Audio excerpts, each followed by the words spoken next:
Welcome back to the channel, guys. Today we are going to be working on this spruce. It's been left to grow after its first styling probably for about 2 years. Now it's had its first styling by Anu, who works here as well. And basically the first thing I need to do is just give it a good cut back. You can see the trunk under there. It's got a nice big base from here to here that we can see so far, but the canopy is quite overgrown. So I'll get my branch cutters. So first thing is taking out a lot of the volume here. So we'll just cut back what we know we don't need. As I'm doing this, I'm still assessing the tree as well. So getting rid of what we don't need, but also seeing what needs to be kept, looking for good taper throughout as well. Now, I'm using the same philosophy as a normal prune in that I'm trying to come back to a bifurcation, and generally with this species you're going to get a lot of that. Go back into somewhere like this, so you have branch structure like this, you have this centerpiece coming out, just cut that back, and then you're left with these two, and you can do that around the whole tree until you get to a point where it all starts to make a bit more sense. Finding that taper when you're pruning as well. So you don't only want taper in the trunk, you want taper in all of your branching as well. We're just getting some of the volume out of the tree for now, and then we'll come through and do a finer prune. So now that we've taken the bulk out of the tree, we can then just grab our finer shears and start making some of the smaller cuts. We can also just open up the branching inside now and get rid of anything that's died off or that is growing weirdly. Anything that is not necessary to the final design, we can get rid of that. Now we also have a fair bit of wire on this tree, and almost all of it's starting to cut into the branches. So once we do a little bit of a cleanup on the inside of the canopy, I can then go through with my wire cutters and I'll just take all of the wire off, and that'll allow us to rewire it. This will be like a full sort of transformation as well. So full prune, full wire, and we'll even look at repotting this as well. Hopefully we can do it, because I think the pot is far too big for the tree. We spoke about the trunk before, how it looked. It's a significant trunk, but it looks quite small compared to the canopy. Even at the moment, it still looks out of proportion. The only thing that's keeping it in proportion with this size canopy is the pot, and the pot is way too big for the trunk. So the balance of the whole tree is way out at the moment. But the reason it's in this big pot is that this was dug out of a garden. It was left to recover in that pot, which is why it's quite oversized. So getting into a new pot, which I think will have something. You always want to try and do your styling and your pruning before repotting. Even if you tie it in really well, the tree can still move slightly. So we don't want any sort of risk of the tree and the root ball moving as we're styling and pulling branches and wiring it all out. So doing all of that beforehand is, one, better for the tree's health post repot, but also you get a better idea of the pot you can use and the size of the pot and all of that sort of stuff. So the only exception to that would be that if the soil is really bad and as you're styling it's moving out of the soil anyway, and you think you can get it tighter into the pot by doing a repot first, that's the only way you can do it. But even then, you still need to do a light styling after that. Let it settle in for a season, and then maybe come in summer or autumn and then start doing your styling again. But generally you try not to do the repot before the styling. So I'll just turn this back and just show you how thinned out that now is. You're going to get a much more light, much more air flowing through the tree. Looks a lot nicer, still keeps that same sort of shape, but just takes out that heavy volume. And this thing has back budded quite well. All the buds are now going to be much happier.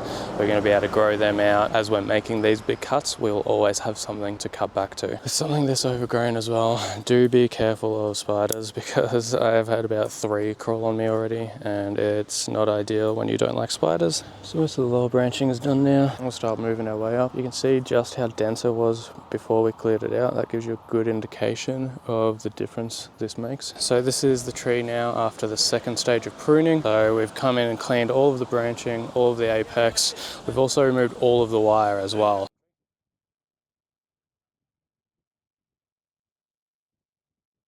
As I'm working my way through and wiring each primary branch, I'm making sure that I'm connecting it to another branch of a similar diameter or a similar size. That's going to help just anchor each piece of wire in place that little bit better.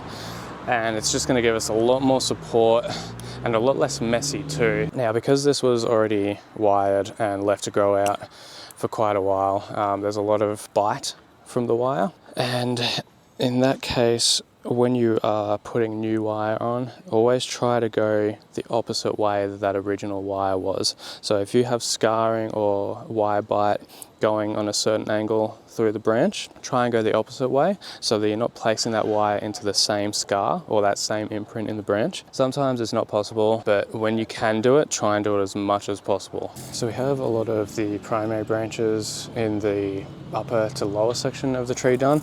We only have to do the apex, but I'm just going to leave that for now until the rest of the tree is basically styled, because I don't know what I'm going to keep up top and get rid of. So I'm going to style and wire the rest of the tree first and then work my way up into the apex. I'm going to bring you in close to this first directional branch on the tree. What I'm going to do is go through and wire each of these branches. It has really nice secondary and tertiary branches, so I'm going to start to just wire that out, and then I'll wire the rest of the tree, but I'll bring you in close for this one anyway. So you can see this, you got pretty much 3 branches coming out of the same spot.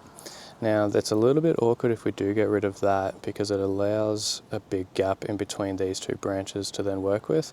But I've got some pretty thick wire on this, so what I'm thinking is if I get rid of that, I can actually move that into position a little bit more.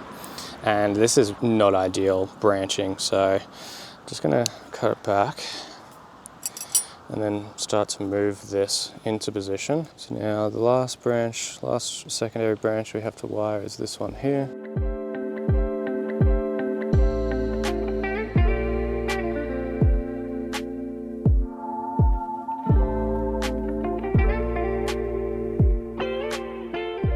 So there has been a little bit of time in between filming for this particular tree and for this video.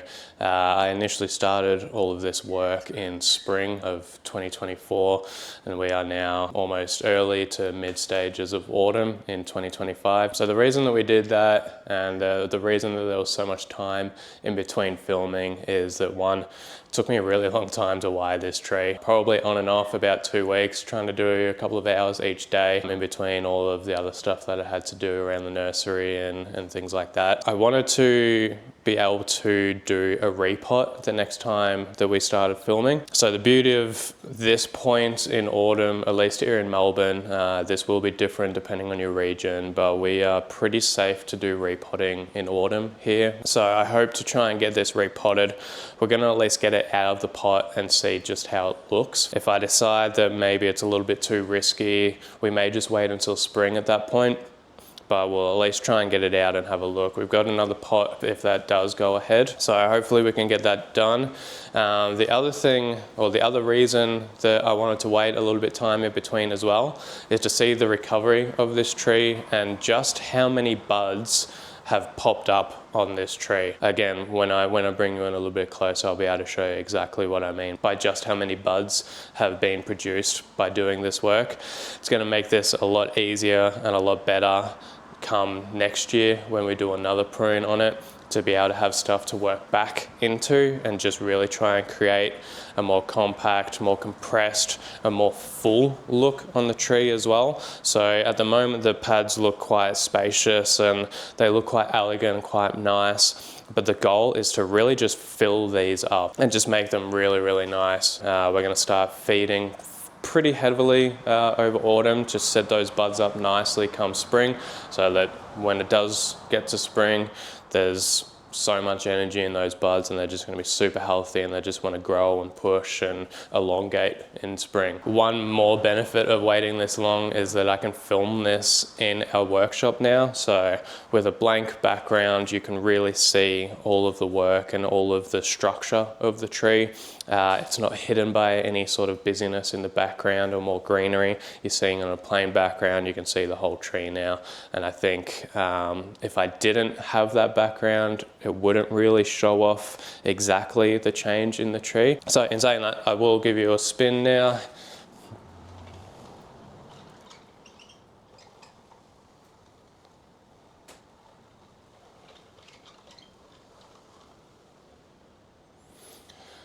So hopefully that gave you a good idea of the whole silhouette of the tree and what we were able to accomplish compared to what it originally looked like. As I said earlier in the video, we had plenty of foliage and branching to work with. There is one more section that I am trying to decide on what to do. Some of you may have noticed, I'm not too sure how well it translates in the video, but the piece or the section of the tree that I'm a little bit unsure of in terms of what to do. I mean, I have some ideas of what to do, but I'm just not sure if I want to commit to that yet, is this section of the apex in here on this top right-hand side.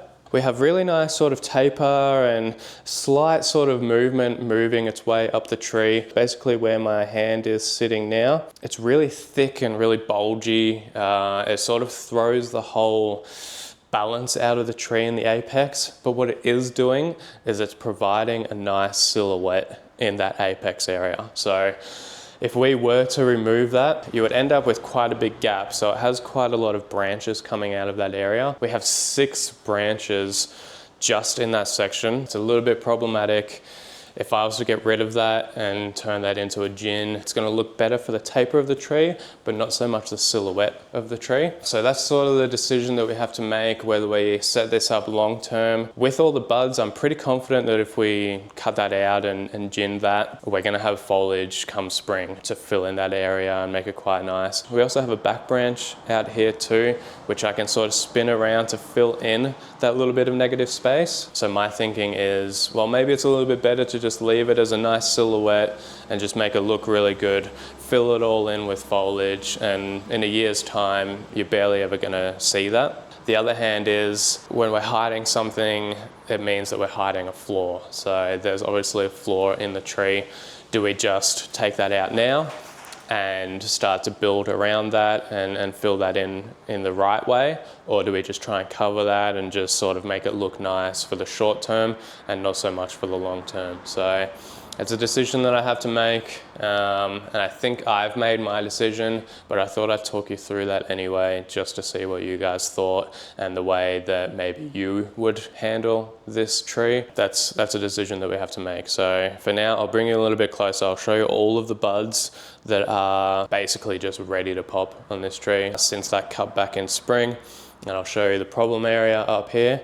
We'll make a decision on what we do with that area, and then we'll try and get it out of its pot, see what the root system is like.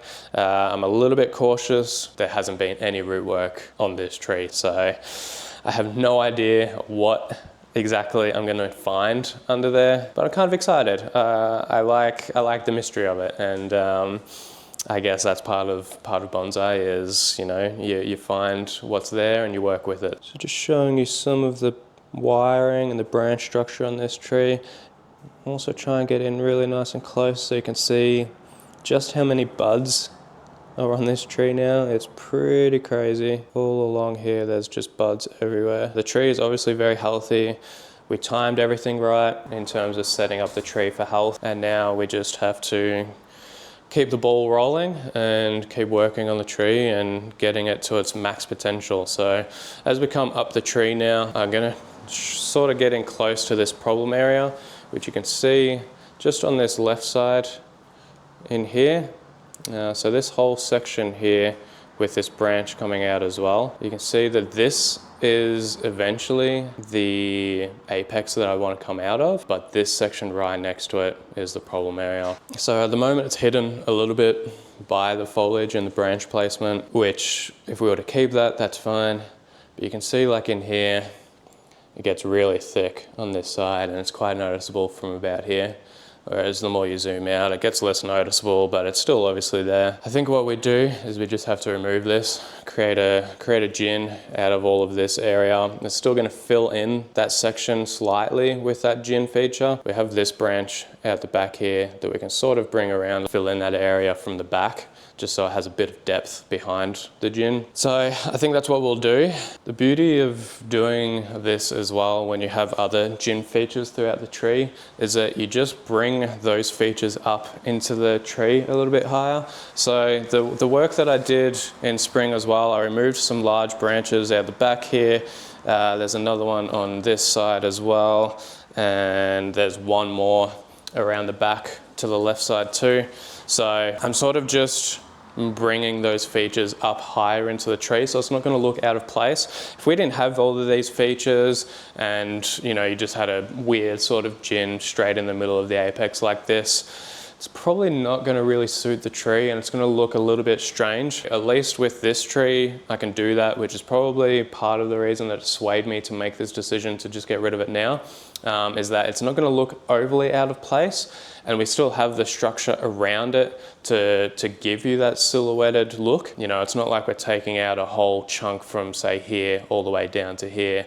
That would look quite strange, especially if you didn't have any foliage around it to frame it. So by doing this, I think it's just going to add to the feature of the tree while also just benefiting, one, the design and the styling of the tree, but also the health of the tree. We're not sending, like I said, this had seven branches coming out of that one knob of growth, sending a lot of energy there when it should be, or could be, sending it into other areas of the tree. It's going to benefit the tree, but it's also going to look a little bit better, hopefully. Another good thing about creating gins, particularly on somewhere that is a little too big or thick or chunky, is that taking the bark off actually helps make that area seem smaller too. So as soon as you remove that layer of bark, that could be 5 mil of bark sometimes, depending on the species, that's built up on that branch or on that section. So by removing that bark also helps to take that weight out of that section. When we're making gins, if we do sort of make that initial cut with scissors or something like that, try and clean it up and make it look a little bit more natural by either getting your concaves and just sort of twisting as you do it and making that cut. And then we can just start to peel back from that cut back in towards the tree. It's actually tied it up really nicely in terms of the overall, weight and size of the tree. Now we have this branch here that can come around and fill in some of that gap and try and frame that a little bit. So I'll have a little play with this. This can actually come back down now and just create a more compact, tighter silhouette with this bit of foliage here. Just make that look a little bit nicer. The dead wood can be cleaned up a little bit as well, but I'm not too worried about that. That'll just sort of desiccate and sort of wear down over time and with the weather. I didn't completely wire that whole section originally because I wasn't quite sure what to do with it. Now that we've made that decision and made that cut, we'll just put a little bit of fine wiring on some of these, just bring these forward and maybe just fill in some space. Hasn't really taken away from the silhouette in the apex as much as I thought it would, which is always really nice when things go to plan and it doesn't look funky or strange for a whole season, which I thought that might be the case. It might just take a little bit of time to fill in, but I think it looks quite good, to be honest. There are still some, I guess, problematic branches. This is a little bit too strong on this side, and there's actually one out the back that's quite strong too. I think if we remove those, we have so many buds that are popping up and nice young branches that we can work with in the future. I don't want to cut back too much of the apex area. I know that we have something to cut back to, so I think for now that's sort of the final sort of setup and structure for the apex here. Show you exactly how it looks now. This branch coming out here is a little strange. Ideally maybe have this one come up, but again, we have time with this tree for those areas to fill in. I do think getting rid of this was the right idea though. Overall, I'm happy with the decision that I made in the apex up here. I'd be interested to see what you guys would have done, so please feel free to leave a comment, whether it's saying that no, I wouldn't have done that, why did you do that, you're an idiot. I'm fine with that. I think Bonsai is all about collaboration, and I think there needs to be more collaboration. Plus, just the way some people think as well in terms of just everyday life, but particularly with bonsai, is interesting, and it sort of shapes some of their decisions and reasoning behind doing certain things. In my opinion, this was the right call for the overall state of the tree, so I'd be keen to hear what you guys think.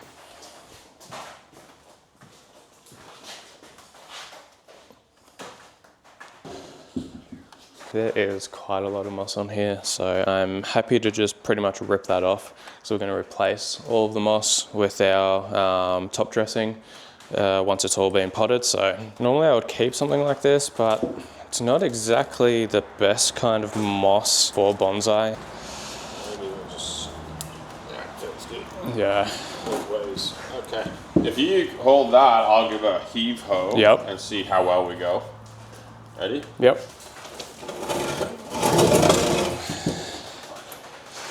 Nice.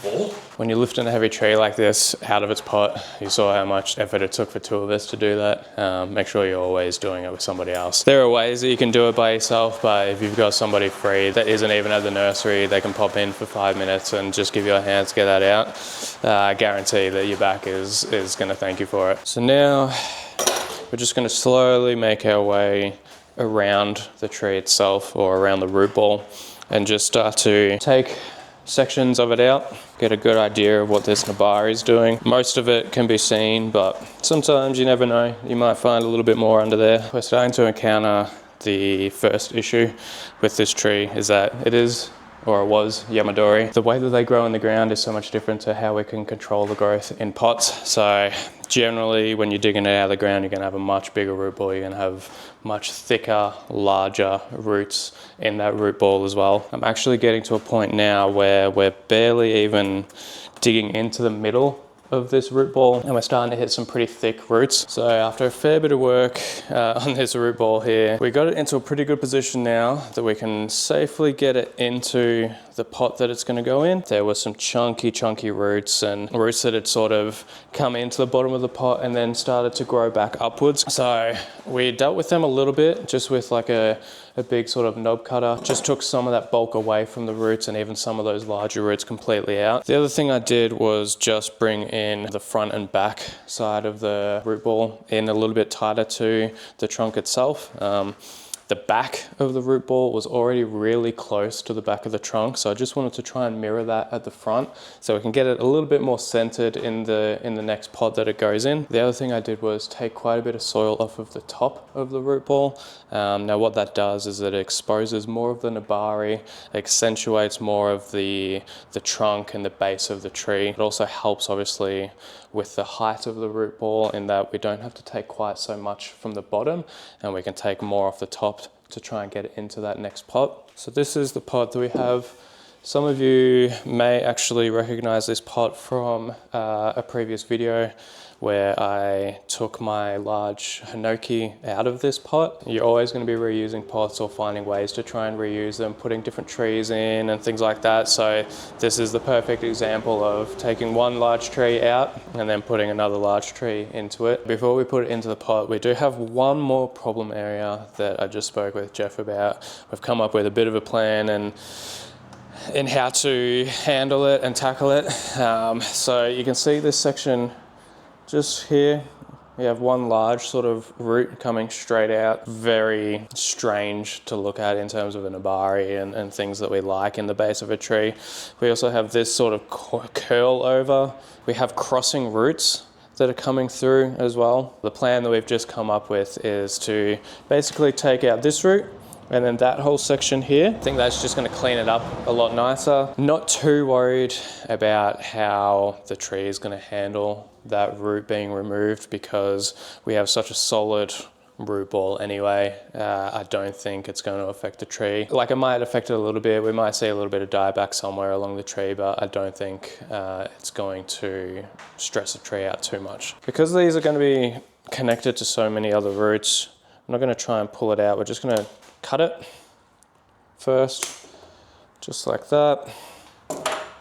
And then we'll start to clean up this section. So you can see just how much of a difference that makes in that base. Really cleans it up nicely. Yes, we have a little bit of a cut and it looks a little bit funky, and it's going to take a little while to heal, but I'm going to seal that up and that'll heal over, and I don't think that's going to be too much of an issue. So that's now the nabari sorted, the root work done. We've got the pot prepped. We've got everything that we need now to just start to find maybe some new angles in the tree when we place it into the new pot as well. I think the nabari looks better with the tree twisted clockwise. It's good. Yeah. Really good. And going to be great. I can see, A, it's gonna be vigorous, but B, I can see like really nice tight foliage. Yeah. On, you know what I mean? That's what I'm picturing too. Yeah. When we first put our new soil in, I like to do that before we tie it in, just to make sure that we're really getting under and it's falling into place. So I'll tie these up now. Once they're all locked in, we'll put in another layer of new soil, and we'll just sort of keep doing that and tightening as we go. We've put all of the new inorganic soil into the pot now. Once we've done that, we go through and put on a top dressing. Once we put that top dressing on, we can go through and start to water the tree. And what the top dressing does is it actually binds all of that inorganic soil together. So one, it stops it from moving around in the pot when we're watering, and two, it just adds that little bit of moistness to the soil as well, rather than just sticking on a clump of soil and not letting the oxygen get into the root ball. So I'll go through and put all of that on now. So this is just a mix of sphagnum moss and just regular moss that's come off of other trees. We want to try and incorporate something that has already grown into an organic sort of moss, and we mix that with the sphagnum moss, and that combination gives you a really nice bed of moss as that develops as you're watering the tree over the seasons. So that's basically the finished look there in terms of the top dressing and the soil. What I'll do now is I'll put it back onto the plain background. We'll do a final sort of trim, and then the tree is done.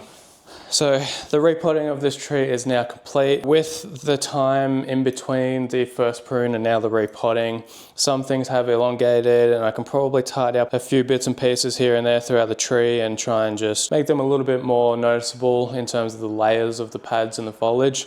So I'm going to do just a final little trim.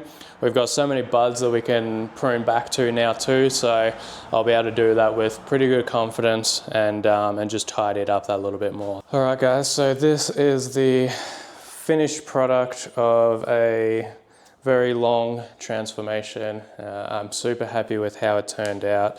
I think the pot suits it really well. Brings it all back into proportion a little bit, makes that trunk and the size of the tree really stand out. I'm excited to see how this performs in spring. I'd love to see really nice thick pads, but you can still see the structure of all the branching and ramification. So we'll see how it goes over spring, but I'm looking forward to seeing just how well it grows. I will try and do some follow-up videos on this as well. If you guys do like seeing these type of videos, please just let me know in the comments below, because I personally love doing sort of transformation stylings and redesigns. So if I can film them for you and you guys like them, then I'll keep doing them. Hopefully you guys picked up some tips and tricks along the way, and you guys like the final design. Let me know what you guys think of how this tree looks now. I'm gonna go and water this thing and get it back into its home in the gallery here at Chojo Feature Trees. If you guys want to come up and see it, it will be on display here, and you can see just how much it's changed and see how it's looking throughout the seasons. This last little trim that I've done is going to set it up really nicely for spring. We're cutting back to